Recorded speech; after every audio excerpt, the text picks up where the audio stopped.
ওদের অ্যাবাকাসে ভর্তি করানোর পর আপনাদের কি কি বেনিফিটস দেখতে পাচ্ছেন ওদের জীবনে বা ওদের পড়াশোনা অন্যান্য ক্ষেত্রে? ওদের যে এত এক্সপিরিয়েন্স বা এতটুকু কষ্ট করে এই বয়সে এতটুকু করেছিল, এটা আমরা অত্যন্ত খুশি। প্লাস প্রত্যেকটা বাচ্চারা যেরকমভাবে মন থেকে যেরকমভাবে কষ্ট করে ওরা চেষ্টা করছে, সবই যারা প্রাইজ পেয়েছে ওরাও ভালো, যারা প্রাইজ পায়নি ওরাও ভালো। কিন্তু উৎসাহটা সবচেয়ে বড় জিনিস। তার মধ্যে যে আমাদের করিমগঞ্জে আমরা স্যাররা ম্যাডামরা এরকম গাইডেন্স বাবা মার থেকে ওরাও গাইডেন্সের জন্য ওর বাচ্চারা সাফল্য, আমাদেরও খুশি।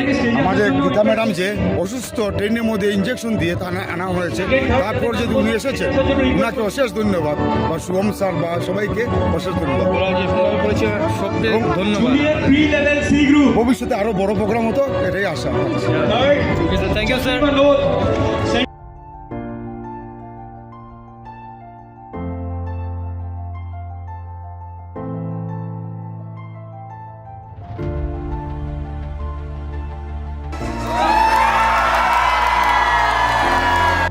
ইম্প্ৰুভ হৈছে, ফাষ্ট হৈছে। কাউণ্টিঙত যোনটো আমি এতিয়ালৈকে পৰা নাছিলোঁ, যোনটো মোৰ বাচ্ছা এতিয়াতে মানে খুব ফাষ্ট হৈছে।